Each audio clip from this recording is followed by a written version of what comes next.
మాట్లాడుకోను.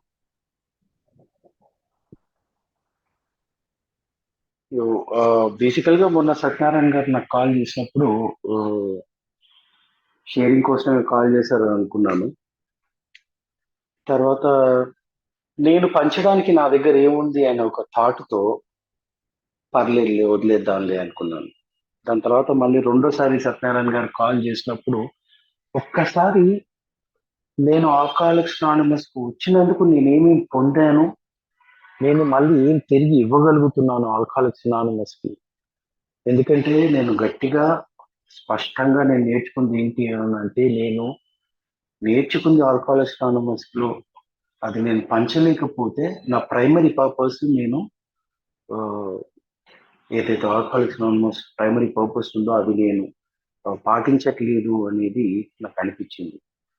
So ultimately Satyanarayana గారు ఓ topic ఇచ్చారు, ఆ టాపిక్ మీద మాట్లాడడానికి నేను అంగీకరించాను. నేను పెద్ద ఆ, మీ స్టోరీస్ ఎలాగైతే ఉంటాయో డ్రంకలాగ్స్ నాది అలాగే ఉందండి. ఇంటర్ ప్రాబబ్లీ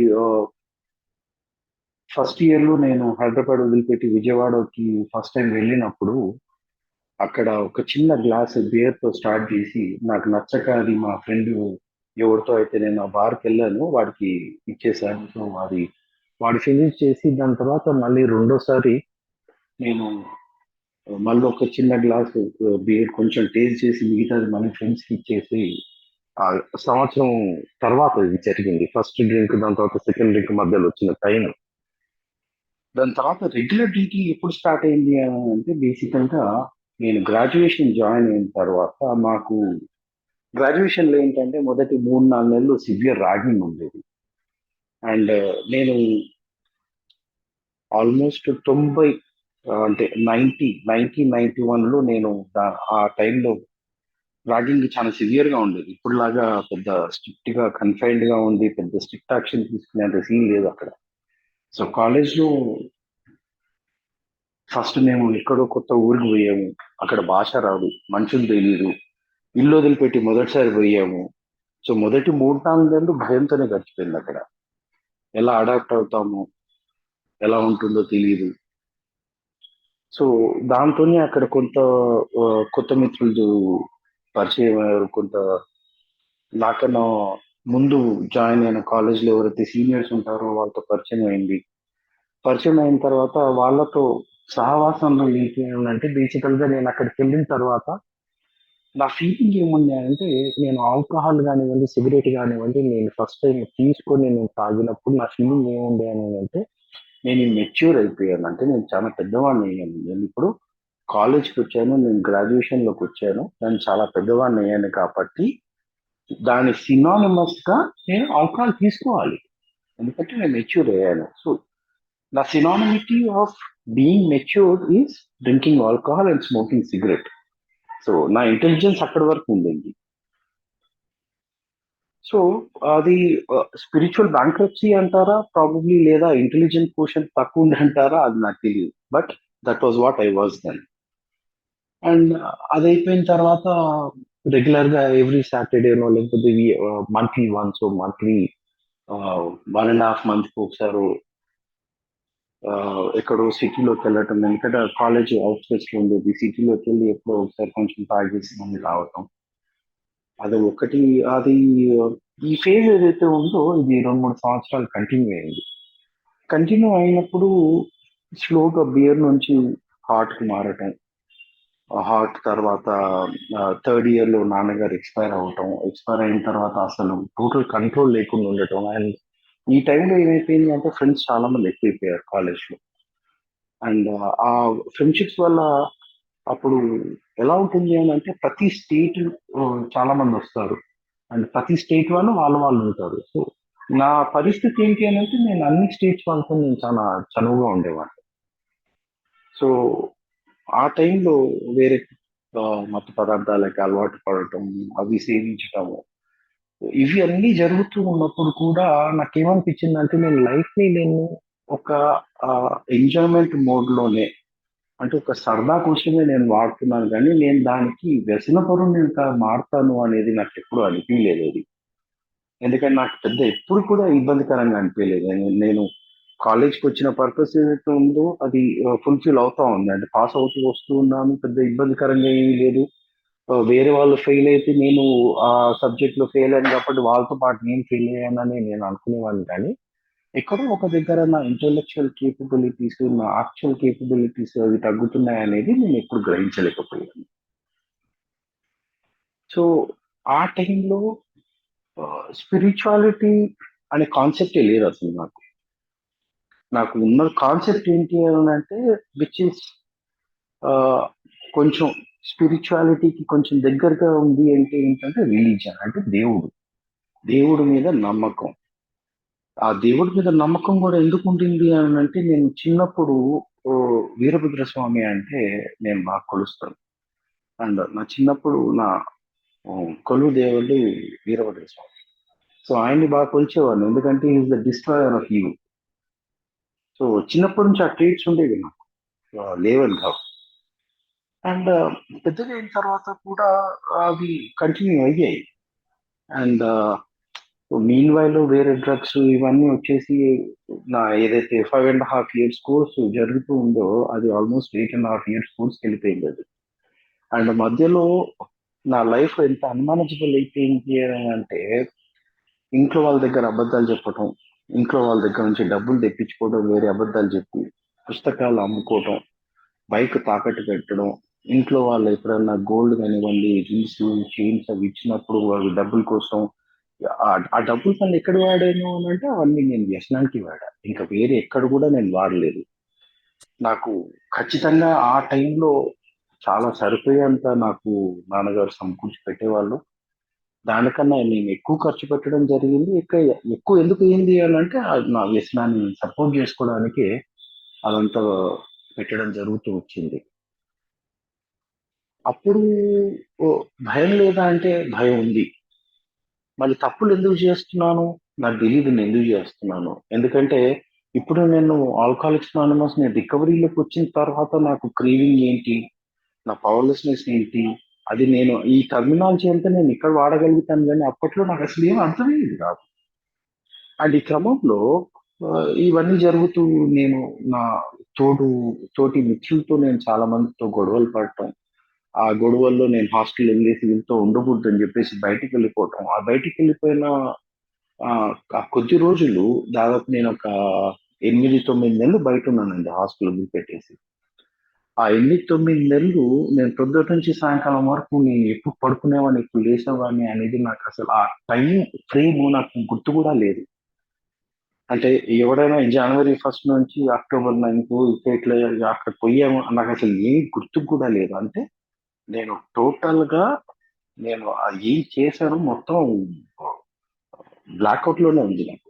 ఆ పరిస్థితి అంతా కూడా. ఎలా జరిగిపోయిందో కూడా తెలీదు నాకు. ఒక్కొక్కసారి నాకు అనిపించేది నేనేం చేస్తున్నాను నా జీవితంలో? నాతో వచ్చిన వాళ్ళు, నాతో ఉన్న వాళ్ళు వాళ్ళందరూ నాకన్నా ముందు వెళ్ళిపోతా ఉన్నారు. నా ఫ్రెండ్ ఎవడైతే క్లోజ్ ఫ్రెండ్ ఉన్నాడో వాడు మెడిసిన్ అయిపోయి వాడు సర్జరీ కూడా జాయిన్ అయిపోయి ఆల్మోస్ట్ సర్జరీలో ఫైనల్ ఇయర్‌కి వచ్చేసాడు. నేను ఇంకా మెడిసిన్‌లోనే ఉన్నాను. వాడితో కంపేర్ చేసుకున్నానంటే నాకు క్లోజ్ ఫ్రెండ్ వాడు. వాళ్ళ నాన్న, మా నాన్న ఇద్దరు క్లాస్‌మేట్స్ కూడా. సో, ఆ బాండింగ్ వేరే ఉంటుంది కాబట్టి వాడితో కంపేర్ చేసుకొని అప్పుడప్పుడు బాగా బాధపడేవాడిని. ఏం జరుగుతా ఉందిరా బాబు నాతో అని. కానీ ఏం అర్థమయ్యేది కాదు. ఎందుకు అర్థమయ్యేది కాదు అనంటే అసలు మైండ్ ఇక్కడ పనిచేసేది. ఒకటి. రెండోది ఇది పెద్ద ఇబ్బందికరంగానే ఎప్పుడు కూడా నేను ఫీల్ అవ్వల. అండ్ ఈ దాదాపు ఈ 3, 4 సంవత్సరాల్లో చాలా మంది ఫ్రెండ్స్ అక్కడ బెంగుళూరులో రీహాబ్‌లో వాళ్ళ ఫ్యామిలీస్ వాళ్ళ రీహాబ్‌లో జాయిన్ చేయటం, సైకియాట్రిక్ హాస్పిటల్‌లో జాయిన్ చేయటం. ఓ సందర్భంలో నా క్లాస్‌మేట్ ఒక అబ్బాయి వ్యసనపరుడు ప్రాబ్లమ్‌తో ఉండి దాంతో కూడుకున్న సైకియాట్రిక్ ఇష్యూస్ రావటము, కోమార్బిడ్ కండిషన్స్‌తో ఆయన సఫర్ అవుతూ ఆయన సూసైడ్ చేసుకోవడం జరిగింది. ఇవన్నీ కూడా జరిగాయి. జరిగినా కూడా ఎప్పుడు కూడా అది వాళ్ళకి ప్రాబ్లమ్ అయింది. నాకెప్పుడు కూడా ప్రాబ్లమ్ అవ్వలేదు. నేను ఎప్పుడైనా కూడా నేను మానేయగలుగుతాను అనే దాంతోనే ఉన్నాను. సో, అల్టిమేట్‌లీ ఇదంతా అయిపోయిన తర్వాత ఒక 3 నెలలు నేను మానేశానండి.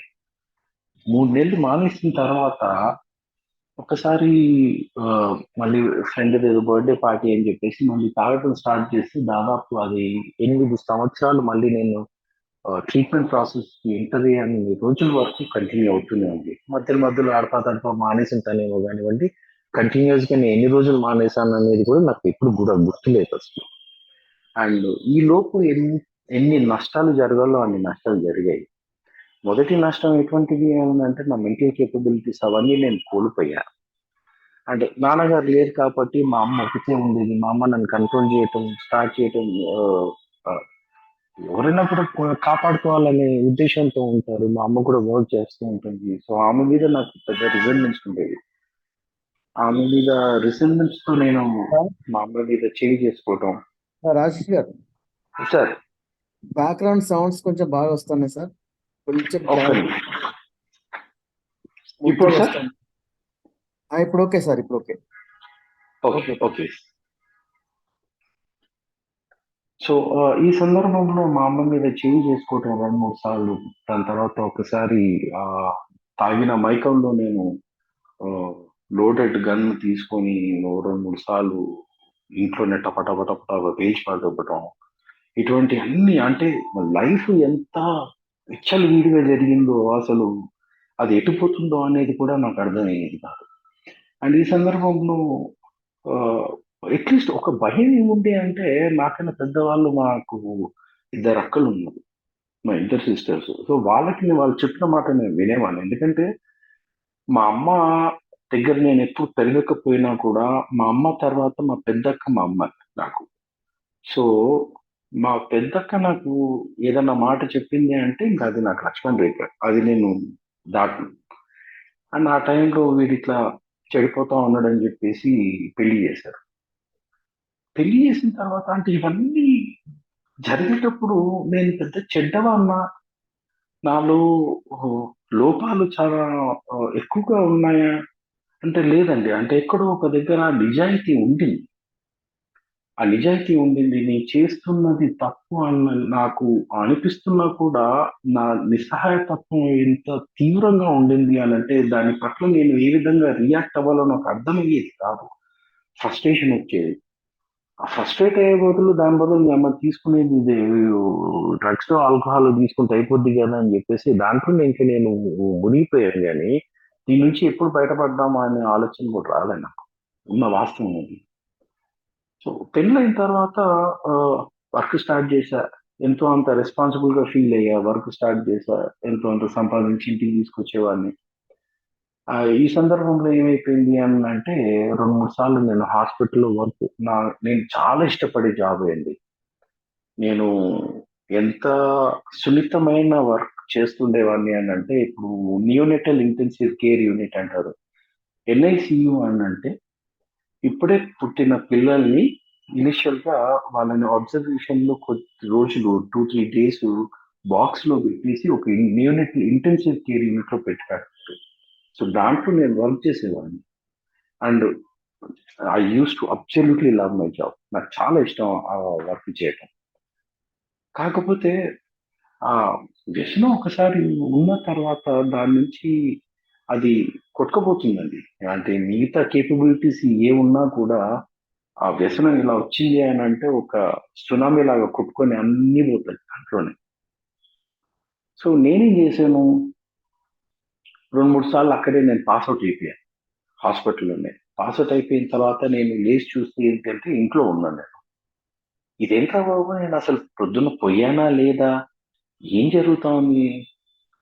అని ఒక్కసారి కూర్చొని ఆలోచించే ఆహ్, పరిస్థితొచ్చింది. పొయ్యి మిసెస్‌ని అడుగుదామంటేనేమో సిగ్గు. పోయానని జెప్తే తలకాయ ఎక్కడ పెట్టుకోవాలా వాళ్ళని అడిగేవాడిని గాదు. సో, ఆ గిల్ట్‌తో మళ్ళీ ఆ సాయంకాలం మళ్ళీ మందు కొట్టేసి మళ్ళా ఇదే. కొద్ది రోజులు ఇలాగే జరుగుతూ ఉంటే నేనేం జేశాను, పనికి పోవటం మానేసా ఇంకా. నాకు చాలా ఇబ్బందికరంగా ఉంది అని. అంటే యూజువల్లీ ఎవరైనా నార్మల్ పీపుల్ ఏమవుతారు, ఏం జేస్తారు అనంటే వాడు తాగుడు ఇబ్బందికరంగా మారుతుంది అనంటే తాగుడు బంద్ జేయడానికి ఏం జేయాలో జేస్తారు. నేనేం జేశాను, నా వర్క్ నాకు ఇబ్బందికరంగా ఉంది యూజ్ చేయడానికి అని జెప్పేసి నేను వర్క్ మానేసి నేను తాగటానికి ప్రయారిటైజ్ నేను చేశాను గాబట్టి వర్క్ మానేసి దీని మీద శ్రద్ధ పెట్టాను నేనింకా. సో ఈలోపు ఇంట్లో వాళ్ళకి తెలిసింది, ఇంట్లో వాళ్ళ ప్రెషర్స్ పెరిగాయి, ఇంట్లో గొడవలు. ఈ సందర్భంలో పిల్లోడు కూడా పుట్టాడు. పిల్లోడు పుట్టిన తర్వాత వాడి మీద ప్రేమ లేదా అంటే ఆ ప్రేమ ఉండేదండి నాకు. వాడు దాదాపు రెండు రెండు సంవత్సరాలు, 2.5 సంవత్సరాలు వాడు ఒక్కొక్కసారి ఏంటంటే నేను ఇంతకుముందు మీకు షేర్ చేసినట్టు పొద్దునంతా నేను పడుకునేవాడిని. రాత్రి నేను మేల్కొనేవాడిని. ఎందుకంటే ప్రొద్దున ఎందుకు పడుకునేవాడిని అని అంటే ఎవరికి ముఖం చూపించుకోలేను. నేను ప్రతి ఒక్కడు నన్ను క్వశ్చన్ చేసేవాడు, ఏం చేస్తున్నావు, ఎందుకు చేస్తున్నావురా అని. ఆ ఆన్సర్ నాకు తెలిసింటే నేను ఎందుకు చేసేవాడిని. ఆ ఆన్సర్ నాకు తెలియదు, ఏం చేస్తున్నానో తెలియదు, పోతుందో నాకు తెలియదు. ఇటువంటి కన్ఫ్యూజన్ లో లోకాన్ని నేను ఫేస్ చేయలేక రాసుకోవటానికి ఇండైరెక్ట్ గా పొద్దునంతా పడుకునేవాడిని, రాత్రంతా మేలుకుతూ ఉండేవాడిని. ఇక రాత్రి ఇంకేముంది, రాత్రంతా తాగుతూ పొద్దునంతా పడుకునేవాడిని. సో ఒక్కొక్కసారి మా అబ్బాయి మెట్లు పాక్కుంటూ వాడు పై దాకా వచ్చేసి ఒక్కొక్కసారి నన్ను లేపేవాడు. వాడు లేపుతూ ఉంటే వాడిని లేచి నేను ఎత్తుకుని ముద్దాడే ఆ మానసిక పరిస్థితి కూడా లేకుండే అండి. భలే బాధపడేవాడిని నేను. ఏం చేస్తున్నాను రా బాబు, ఏంట్రా బాబు నా జీవితానికి ఏంటి ఏంటి ఎందుకు ఇలా అని. సో అల్టిమేట్లీ ఎలాగో అలాగా మెయిన్ గా నేను రికవరీలోకి వచ్చిన సందర్భం ఏంటో అనేది నేను ఒకసారి షేర్ చేస్తానండి.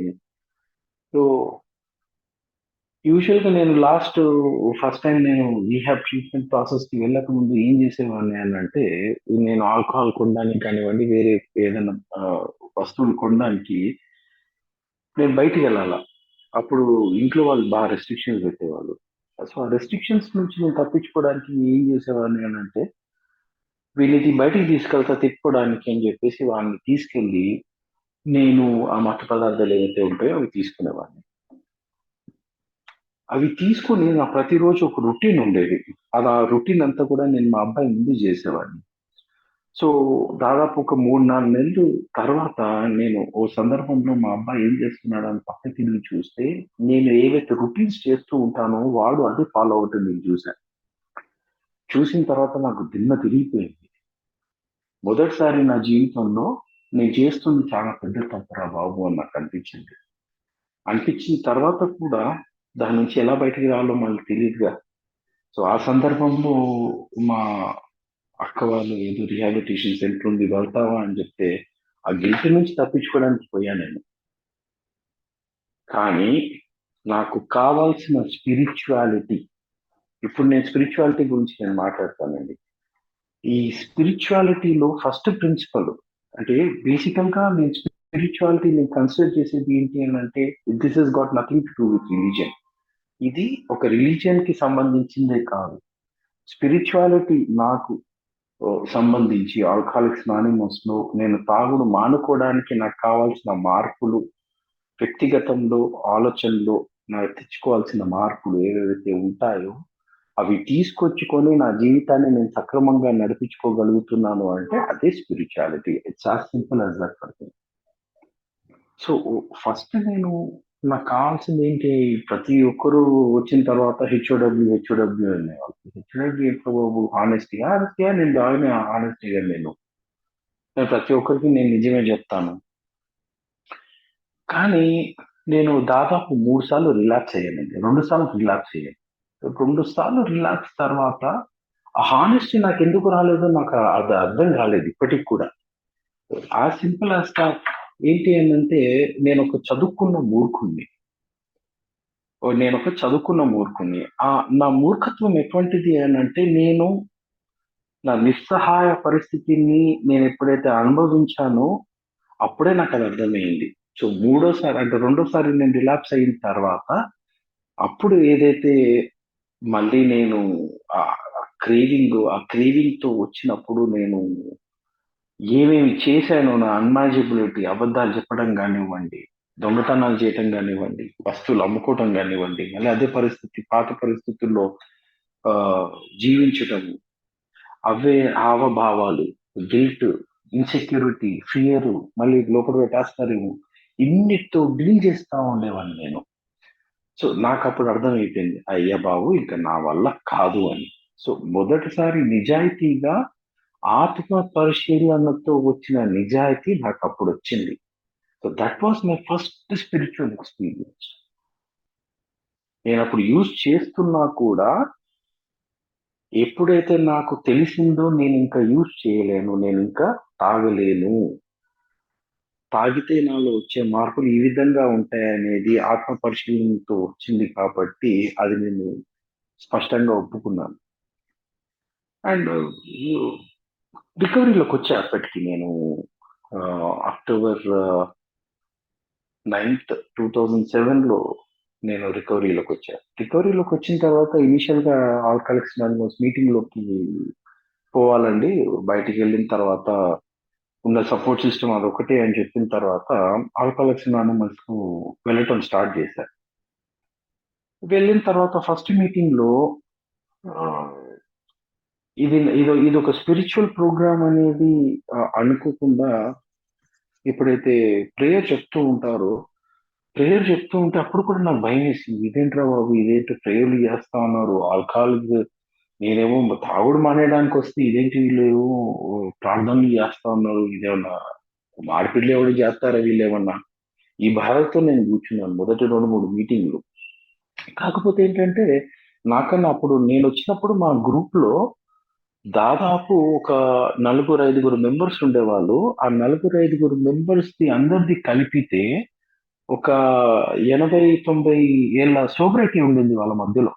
అంటే లీస్ట్ సోబరైటీ ఉన్న మనిషి ఏంటి అనంటే 11, 12 సంవత్సరాలు అప్పటికి.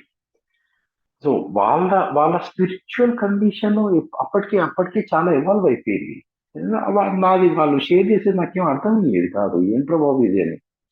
నేనేమన్నా తప్పు ప్లేస్‌లో వచ్చి పడ్డానా అనే ఫీలింగ్ వచ్చింది. తర్వాత 3, 4 మీటింగ్స్ తర్వాత ఒక మిత్రుడొచ్చాడు. నాకన్నా 2 సంవత్సరాలు, 3 సంవత్సరాలు ముందొచ్చిన మిత్రుడొచ్చాడు. నేను ఆ 2, 3 మీటింగ్స్ వెళ్ళినప్పుడు ఎందుకో రాలేదు. కానీ వచ్చిన తర్వాత ఆయన షేర్ చేస్తూ ఉంటే ఫస్ట్ టైము ఒరేయ్! అమ్మ వీడు షేర్ చేస్తుందంతా గూడా నా గురించే షేర్ చేస్తున్నాడు గదా! వాడు ఏ విధంగా అయితే ప్రవర్తించాడో తాగక ముందు, తాగిన తర్వాత వాడి ఆలోచన విధానం ఇదంతా సేమ్ టు సేమ్ ఉందిరా బాబు! అండ్ అప్పటికి వాడు ఎంత చానా కంఫర్టబుల్‌గా ఆల్కహాలిక్ అని వాడు ఇంట్రొడ్యూస్ చేసుకున్నాడు. వాస్తవానికి మొదటి 3, 4 మీటింగుల్లో నేను ఆల్కహాలిక్ అని చెప్పుకోవాలన్నా కూడా నాకు నేను జంకేవాడిని. ఎందుకంటే I did not believe that I was N alcoholic. నాకు ఇబ్బందికరంగా ఉంది. నేను ఒక ఆల్కహాలిక్‌ని అదొక డిసీజ్. నేను ఒక ఆల్కహాలిక్‌ని ఆ బాధతో ఉన్నాను నేను అనేది నేను నమ్మలే అప్పటికి గూడా. ఎందుకంటే పూర్తి నిజాయితీ అప్పటికి రాలే నాకు. కానీ నిస్సహాయ పరిస్థితుల్లో ఉన్నాను కాబట్టి నేను మీటింగ్‌లకు దాకా వెళ్ళాను. కానీ పూర్తి నిజాయితీ అప్పటికి రాలా ఇంకా. సో, స్పిరిచ్యువాలిటీ అనేది ప్రతి మనిషికి ఎంతో అంత మోతాదులో మారుతూ ఉంటుంది. అందరిది ఒకే లెవెల్‌లో ఉండదు. అందరిది ఒకే లెవెల్ ఆఫ్ అండర్‌స్టాండింగ్‌లో ఉండదు. కొంతమంది అండర్‌స్టాండింగ్ చాలా డిఫరెంట్‌గా ఉంటుంది. కొంతమందికి విరుద్ధంగా ఉంటుంది. కాకపోతే అది వాళ్ళకి వర్క్ అవుతుంది. ఇది వీళ్ళకి వర్క్ అవుతుంది. అంతే డిఫరెన్స్. సో, ఆయన షేర్ చేసినప్పుడు మొదటిసారి నాకు హోపొచ్చింది. ఓహో! నేను కరెక్ట్ ప్లేస్‌లో ఉన్నాను. 100% నేను కరెక్ట్ ప్లేస్‌లో ఉన్నాను. అండ్ పరిపూర్ణంగా, సంపూర్ణంగా ఇంక దాంట్లో డోకా ఏమీ లేకుండా నేను టోటల్ ఆల్కహాలిక్‌ని ఇంక దాంట్లో డౌటే లేదనేది నేను ఖచ్చితంగా నమ్మా ఇంక. నమ్మిన తర్వాత కొద్ది రోజుల తర్వాత ఏమైంది? సో, మొదటిది ఏంటి అనంటే బేసికల్‌గా నేను కన్విన్స్ అయ్యా. అతని షేరింగ్‌లో నేను కన్విన్స్ అయ్యా. ఎక్కడో ఒక దగ్గర ఆ నిజాయితీ ఉండింది. That was a spiritual principle. First step spiritual principle ఏంటి అని అంటే నిజాయితీ, హానెస్టీ. సో, ఆ స్పిరిచ్యువల్ ప్రిన్సిపల్‌ని నేను ఎక్కడైతే ఉపయోగించానో, అది ఉపయోగించిన తర్వాత ఎక్కడో నాకు ఉపశమనం కలిగిందండి. అంటే ఒక ఫ్రీడమ్ లాగా ఫీల్ అయ్యా. అంటే ఓ డౌట్ ఏదైతే ఉంటుందో, ఆ డౌట్ క్లియర్ అయిన తర్వాత మన మనసు ఏదైతే ప్రశాంతంగా ఉండటం జరుగుతూ ఉంటుందో అది జరిగింది. So, that was the first relief that I had found in Alcoholics Anonymous. So దాంతో కొంచెం ధైర్యం వచ్చింది. దాని తర్వాత వాడి షేరింగ్స్ ఇవన్నీ విన్న తర్వాత నాకు ఒక హోప్ వచ్చింది. నేను కరెక్ట్ ప్లేస్ లో ఉన్నాను. And this was the second principle of Alcoholics Anonymous. Step 2 principle ఏంటి అనంటే హోప్. ఆ హోప్ నాకు ఎప్పుడు వచ్చింది? వాడు షేర్ చేస్తా ఉంటే దాన్ని నేను ఎప్పుడైతే రిఫ్లెక్ట్ అయ్యానో, ఎక్కడో ఒక దగ్గర ఆ కొద్ది మాత్రమైన నిజాయితీని నేను ఉపయోగించి రిఫ్లెక్ట్ చేసి ఆ ప్రాబ్లమ్ ని నేను ఐడెంటిఫై చేశానో, అప్పుడు నాకు ఆ హోప్ అనేది వచ్చింది, ఆశ. కొద్ది రోజుల తర్వాత మీటింగ్స్ అటెండ్ అవ్వటం అనేది చాలా రెగ్యులర్ గా చేస్తూ ఉన్నాను, వస్తూ ఉన్నాను. కాకపోతే ఇనిషియల్ హికప్స్ ఉంటాయి. ఇనిషియల్ రికవరీలో నాకు ఇనిషియల్ హికప్స్ వచ్చినప్పుడు కొన్ని కొన్ని సిట్యుయేషన్స్ లో దాన్ని ఎలా డీల్ చేయాలి అనేది నేను ఇంకో మిత్రుడితో నేను ఇంతకుముందు చెప్పాను కదా, ఆ మిత్రుడితో నేను షేర్ చేసినప్పుడు ఏం లేదురా, నువ్వు దేవుడికి ప్రే చేయాలి అని అన్నాడు. ఇది పెద్ద బ్లాక్ నాకు. దేవుడికి ప్రే చేయటమా? సరే, ఇది దేవుడు నా లైఫ్ లో ఎప్పుడు వర్కే కాలేదే. మేము కాలేజ్ లో ఉన్నప్పుడు నేను ఇదే పోర్షన్ చదివా, నాకు ఆ పోర్షన్ వర్క్ క్వశ్చన్ పేపర్ రావాలి, ఇవన్నీ నేను మొక్కాను కదా, ఎప్పుడు కూడా నాకు కాలేదు కదా. ఇప్పుడు ఎందుకు నాకు దేవుడు ఎలా వర్క్ అవుతాడు? ఎందుకు నేను దీని గురించే నేను అడుగుతాను కదా. నేను ఎందుకు ఎలా వర్క్? నువ్వు స్టార్ట్ చేయరా బాబు, నువ్వు ఫస్ట్ దేవుని నమ్మటం, దేవుడికి ప్రే చేయటం స్టార్ట్ చేయన్నాడు. నేను క్వశ్చన్ చేయాల. ఎందుకంటే అప్పటి వరకు కూడా ఆల్కహాలిక్స్ అనానిమస్ లో నేను బయట వాళ్ళని ఎంత నమ్ముతానో నమ్మనో నాకు ఆ, పక్కన పెడితే, ఆల్కహాలిక్స్ అనానిమస్ లో నాకన్నా ముందు వచ్చిన వాళ్ళు ఏదైనా చెబితే మాత్రం అది నాకు ఏమంటారు, అది ఇంకా దాని జవిజాత్రం 100% నేను ఫాలో అవుతాను. అది నేను నేర్చుకున్నాను. ఎందుకంటే ఆల్కహాలిక్స్ అనానిమస్ లో వాళ్ళు స్వార్థంగా ఎవరు అక్కడ చెప్పేవాళ్ళు కాదు. ఏది ఉన్నా కూడా నాకు హెల్ప్ చేయడానికి అనేది సంపూర్ణంగా నేను నమ్మటం స్టార్ట్ చేసింది. సో ఇనిషియల్ గా నా god of my understanding was my group. నా initial understanding of my third step was my group. That was my higher power. నా హయ్యర్ పవర్ వచ్చేసి ఫస్ట్ నా గ్రూప్ అయ్యింది. అండ్ ఎందుకంటే అక్కడ చెప్పింది ఎవరెవరైతే వాళ్ళు షేర్ చేస్తా ఉన్నారో, వాళ్ళు చెప్పింది నేను ఫాలో అవటం స్టార్ట్ చేయటం, ఇవన్నీ చేస్తూ ఉన్నప్పుడు నాకు ఉపశమనం జరుగుతూ వచ్చింది. నాలో మార్పులు నేను చూస్తూ ఉన్నాను. ఆ మార్పులు వేరే వాళ్ళు కూడా గమనించటం, వాళ్ళు చూస్తూ ఉన్నారు. సో ఎక్కడో ఒక దగ్గర నేను కరెక్టే చేస్తున్నాను, నా జీవితంలో నేను కరెక్టే ముందుకు వెళ్తున్నాను. సో దానికి కావాల్సింది వీళ్ళు అని చెప్పేసి నేను వాళ్ళతో ఉండటం జరిగింది కాబట్టి ముందుకు వెళ్తూ వచ్చింది. దాని తర్వాత ఎక్కడో ఒక అప్పుడు నేను ప్రే చేయటం స్టార్ట్ చేశా. కానీ ఆ ప్రేయర్స్ ఎలా వర్క్ అవుతాయి నా లైఫ్ లో అనేది నేను ఎప్పుడు చూడలేకపోయా. ఎందుకంటే నా నా ఆధ్యాత్మికత అంత ఎవాల్వ్ కాలేదు ఇంకా అప్పటికి. సో ప్రే చేయటం మాత్రం చేస్తున్నాను, గుళ్ళకి పోతున్నాను, దేవుళ్ళకి మొక్కుంటున్నాను, ఇది కావాలా అది కావాలా మంచి. ఇప్పటికైనా సరే, అప్పుడైనా సరే, నేను దేవుడి దగ్గరికి వెళ్తే నేను ఓన్లీ నా సబ్మితి ప్రేయర్ చెప్పుకుంటాను. ఇంకా మిగతాయి నేనేం అడగను. ఎందుకంటే నాకు ఇంకా ఏం కావాలో నాకు తెలియదు, ఉన్న వాస్తవం అది. సో ఇప్పుడైనా సరే కూడా నీకేది కరెక్ట్ అనిపించిందో అదే నువ్వు ఇవ్వు అనేది నా ప్రేయర్స్ లో ప్రతిసారి అదే ఉంటుంది. సో ఇలా నడుస్తూ నడుస్తూ దాదాపు ఒక 3-4 సంవత్సరాల తర్వాత ఎక్కడో ఒక దగ్గర నా అసంతృప్తి అనేది పెరుగుతూ వచ్చిందండి. ఆ అసంతృప్తి ఇప్పుడు ఆ, మన బిగ్ బుక్ లో రాసి ఉంటుంది. డిస్కంటెంట్మెంట్, ఇరిటబిలిటీ అండ్ రెస్ట్లెస్నెస్ అని. రెస్ట్లెస్, డిస్కంటెంట్, ఇరిటబిలిటీ, ఇవి ఉన్నాయి అప్పుడు. ఎందుకు వస్తున్నాయి అనేది కూడా తెలియదు. ఎందుకంటే లైఫ్ చాలా సక్రమంగా పోతూ ఉండేది. ఏదో లోపం ఉంది. ఆ లోపం ఏంటా అనేది నాకు తెలుసుకోవడానికి టైం పట్టింది. ఎందుకు టైం పట్టింది అని అంటే, అప్పటికి 6-7 సంవత్సరాలు అయిపోయింది. నాకన్నా సీనియర్లు ఎవరు లేరు. ఆకున్న సీనియర్లు వాళ్ళు జస్ట్ మీటింగ్‌లో కదా, అది అన్ని సర్దుకుపోతాయి అని చెప్పేవాళ్ళు. ఏంటో నాకు అర్థమయ్యేది కాదు. ఏమి సర్దుకుపోయేది కాదు. ఆ బాధ అట్లాగే ఉండేది. సో ఆ బాధని డీల్ చేసుకోవడానికి నేను ఎత్తుకున్న మార్గాలు ఏంటి అంటే ట్రావెలింగ్. నేను దేశాలు తిరగటం స్టార్ట్ చేసినప్పటికీ. సో వేరే వేరే దేశాలకు పోయినప్పుడల్లా ఆ, అక్కడ ఆహ్లాదకరంగా ఉండేది. వచ్చిన కొద్ది రోజులు కొంచెం నయంగా ఉండేది. మళ్ళీ ఓ నెల 2 నెలల తర్వాత మళ్ళీ అదే పరిస్థితి. మళ్ళీ అదే మానసిక పరిస్థితి.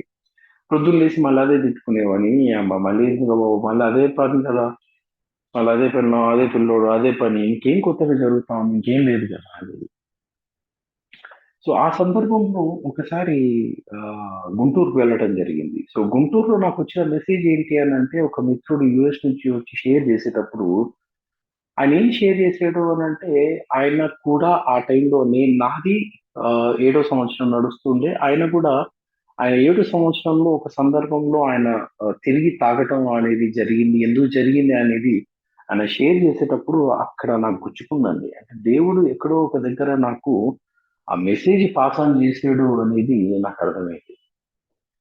అండ్ అర్థమైన తర్వాత ఆయన చేసింది ఏంటి దాని తర్వాత అంటే స్టెప్ వర్కింగ్ ఆయన చేయలేదు అనేది ఆయన షేర్ చేశాడు. సో, ఓహో!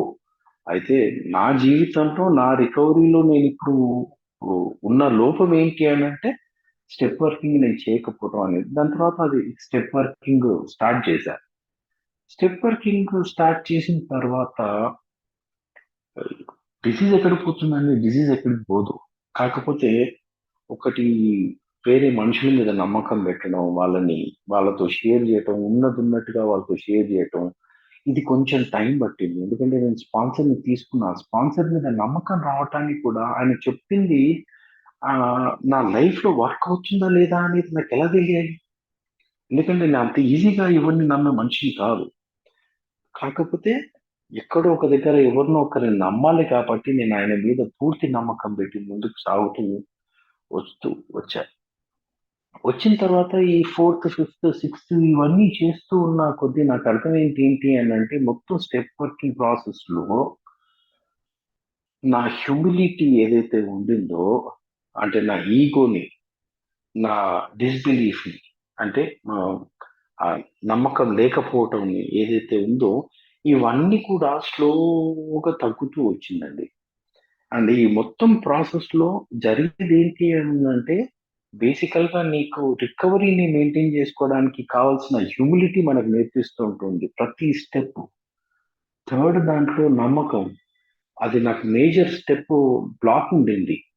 థర్డ్ స్టెప్ వచ్చేసి. ఆ థర్డ్ స్టెప్ ఏంటి బేసికల్‌గా ఆయన మీద వదిలేయమన్నారు. వదిలేయటం అంటే ఏం వదిలేయాలి స్వామి? ఆయన మీద ప్రతి ఒక్కటి అన్నారు. నేను ప్రతి ఒక్కటి ఏం వదిలేస్తానురా బాబు అనేది అప్పటికి నాకు ఇంకా అర్థం కాలేదు. కేమ్ టు బిలీవ్ దేవుడిని నమ్ముతాను. కానీ దేవుడు నా లైఫ్‌లో ఏ విధంగా వర్క్ చేస్తాడు అని చూడగలిగే దృష్టికోణం నాకు ఇంకా రాలే అప్పటికి. అది ఎప్పుడొస్తుంది నేను ఇంకా ప్రాక్టీస్ చేయాలనుకున్నాను. సో 9 నెలలు ప్రాక్టీస్ చేశా. పొద్దున్న నేను హ్యాండ్ ఓవర్ చేస్తున్నా నీకు అని చెప్పేవాడిని. సాయంకాలానికి మళ్ళీ ఆ రెస్ట్‌లెస్, ఇరిటబుల్ అండ్ డిస్‌కంటెంట్ ఫీలింగ్‌తోనే నేను బయటకొచ్చేవాడిని. నాకు అర్థమయ్యేది కాదు. ఏంట్రా బాబు ఇది అని. దాని తర్వాత మళ్ళీ స్పాన్సర్ గారి దగ్గరికెళ్తే ఏంటి అంటే, "నువ్వు ఫస్ట్ డిసిషన్‌నే తీసుకుంటున్నావురా థర్డ్‌లో. ఆ డిసిషన్‌ని ముందుకు తీసుకెళ్ళడానికి మిగతా స్టెప్పులు చేయాలి గదా!" అన్నాడు. నీ మాట ఏదో ముందే చెప్తే 9 నెలలు వేస్ట్ చేసేవాడిని కాదు గదా! అనుకున్నా. కాకపోతే తప్పయింది కాదు. తప్పు నాది. ఎందుకంటే నేను పోయి ఆయన్ని అడగల. నా ప్రకారంగా నేను చేద్దాం అనుకున్నాను. ఆయన చెప్పింది నమ్మక. సో కొన్ని ఆయన చెప్పింది సంపూర్ణంగా నేను వినకపోయినా, నా ప్రకారంగా చేసిన దాంట్లో నేను తప్పులు అది వర్క్ అవ్వట్లేదు అనేది తెలుసుకునే నిజాయితీ ఎక్కడో ఒక దగ్గరొచ్చింది. సో, ఇవన్నీ చేస్తున్నా కొద్దీ ఇదొక ఎత్తొచ్చిన తర్వాత ఆహ్, స్టెప్ వర్కింగ్ అయిపోయింది. దాని తర్వాత సర్వీస్ అన్నారు. సర్వీస్ అంటే నాకస్సలు అప్పేది కాదండి. నేను సర్వీస్ మా స్పాన్సర్ భలే సర్వీస్ చేస్తాడు. ముందు నుంచి కూడా ఆయన సర్వీస్ అని తిరిగేవాడు. ఈ అమ్మ పని పాట లేని వాళ్ళందరూ సర్వీస్‌లో కూర్చుంటారురా బాబు! నాకు వేరే పనులుంటాయి. నేను అవి చేసుకుంటా అని చెప్పి నేను అనుకునేవాడిని. ఎందుకు చేస్తున్నాడా అనేది కూడా నాకు అర్థం కాలా అసలు. So, ultimately the whole purpose of Alcoholics anonymous and ఈ 12 సూత్రాల్లో కానివ్వండి, నేను తెలుసుకుంది ఏంటి అనంటే నేను నేర్చుకుంది. నేను ఎప్పటివరకైతే నేను పాస్ ఆన్ చేయనో, అది నేను నేర్చుకుంది కూడా నా దగ్గర ఉండదు అనేది నాకు అర్థమైంది. సో, ఈ ప్రతిసారి అంటే one of the main reasons Satyanarayana గారు కాల్ చేసినప్పుడు one of the main reasons primary purpose to solve కాకపోతే అది నాకు కూడా హెల్ప్ కాదు. ఇక్కడ కూడా సెల్ఫిష్ నీడ్ ఉంది.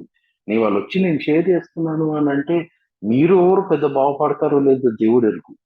కాకపోతే ఇవాళ నేను పరిపూర్ణంగా సంపూర్ణంగా నేను ఒక ఆల్కహాలిక్ నేను చాలా గట్టిగా నేను నమ్ముతాను. నా జీవితాన్ని నేను సక్రమంగా నేను నడిపించుకోలేను. నాకు కావాల్సింది ఎవరు అని అంటే ఆ హయ్యర్ పవర్. ఆయన మీద నేను వదిలిపెట్టుకోగలిగితేనే అది సంపూర్ణంగా సక్రమంగా ఏదైనా నడుస్తుంది అనేది నాకు నమ్మకం వచ్చిందండి. సో ఈ స్టెప్స్ చేసిన తర్వాత ఫస్ట్ వచ్చిన మార్పు ఏంటి అని అంటే నా పట్ల నేను చాలా ప్రశాంతంగా ఉండగలిగాను. అంటే నాలో ఉన్న మంచి క్వాలిటీస్ ని కానివ్వండి, నాలో ఉన్న లోపాలని కూడా నేను సంపూర్ణంగా నేను అంగీకరించి I was okay with everything. అది ఉన్నా సరే పర్లేదు. అవి వచ్చినప్పుడు నేను ఏం చేయాలో దాన్ని ఏ విధంగా డీల్ చేయాలో నాకు రిజల్ట్మెంట్స్ వచ్చేవి. మా అమ్మ మీద చాలా సార్లు రిజల్ట్మెంట్స్ వచ్చేవి. కాకపోతే ఆ నైన్త్ లో నేను ఎప్పుడైతే ఆ ఇన్స్టిట్యూషన్ లో మా అమ్మతో నేను కూర్చొని ఆవిడతో నేను మాట్లాడేటప్పుడు నేను 2-3 సార్లు ఆమెకి సారీ చెప్పడం జరుగుతుంది. సో అమెండ్స్ ప్రాసెస్ లో ఏదైతే వచ్చిందో అమెండ్స్ ప్రాసెస్ లోకి వచ్చినప్పుడు ఎదుటి వాళ్ళ తప్పుల్ని నేను పట్టడం మానేయాలి అనేది నాకు అర్థమైంది. So this was also principle that I have learned. అంటే alcoholics anonymous such a beautiful programme అండి. అంటే దీంట్లో మనం ఒక్కొక్కటి నేర్చుకునేది ఎప్పుడైతే మనం ప్రాక్టీస్ లోకి పెట్టడం మనం స్టార్ట్ చేస్తామో జీవితము చాలా స్మూత్ గా సక్రమంగా ఎటువంటి ఇబ్బందులు లేకుండా ముందుకు సాగటం అనేది జరుగుతూ ఉంటుంది. సో ఈ సందర్భంలో ఆ, దాదాపు నాకు సర్వీస్ పొజిషన్ తీసుకోవటము, ఆ, మా ఏరియా కమిటీకి నేను సెక్రటరీగా ఉండటం. సో దాంట్లో కూడా నేను ఆ, చాలా విషయాలు నేను నేర్చుకోవడం. దాని తర్వాత నాతో నేనే కాకుండా కూడా నేను వేరే మిత్రులతో ఈ విధంగా అయితే ఆ, కలిసి వర్క్ చేయటం అనేది ఏదైతే చేస్తూ వచ్చానో అది నేను అక్కడే నేర్చుకున్నాను. అండ్ దీంట్లో నేర్చుకుంది ఏంటి అని అంటే ఒకటి ఫస్ట్ థింగ్ దాని తర్వాత ట్రెడిషన్స్ పాటించడం అక్కడ. సో ట్రెడిషన్స్ లో కామన్ వెల్ఫేర్.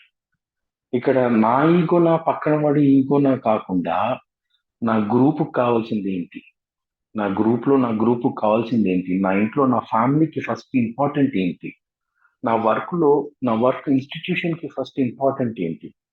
సో ఇవన్నీ నేను పాటించడం నేను వస్తూ ఉంటే ఇక్కడ ఇంకా ఆశీష్ సీన్ లో లేడండి. The priority is always the other person there. So ఎప్పుడైతే నన్ను నేను పక్కన పెట్టుకొని వేరే నా గ్రూప్ని కానివ్వండి, నా ఫ్యామిలీని కానివ్వండి, లేదా నా ఇన్స్టిట్యూషన్స్ ని నేను ముందు పెట్టి నడుస్తూ వచ్చానో life has taken a new meaning. ఇవాళ ఆ, నేను చాలా కంఫర్టబుల్ గా నేను బతకగలుగుతున్నాను అని అంటే, ఇంతమందితో చాలా ఫ్రెండ్లీగా ఉండగలుగుతున్నాను అని అంటే, ఎక్కడో ఒక దగ్గర నేను అందరితో కలిసిమెలిసి నేను అందరి ఒపీనియన్ ఎప్పుడైతే ఉంటుందో వాళ్ళని కలుపుకొని ముందుకెళ్ళే ఆ స్పిరిచువల్ కండిషన్ లోకి నేను ఉన్నాను అని అంటే it is just because of Alcoholics anonymous. And దీంట్లో నేను నేర్చుకున్న ఈ పద్ధతులు, ఈ ప్రిన్సిపల్స్ నేను నా జీవితంలో పాటించటము ఇవన్నీ చేయటం వల్లే ముందుకు సాగుతూ ఉందండి. అండ్ సో దీంతో నా షేరింగ్ నేను ముగిస్తానండి. And thank you for this opportunity. Satyanarayana గారు.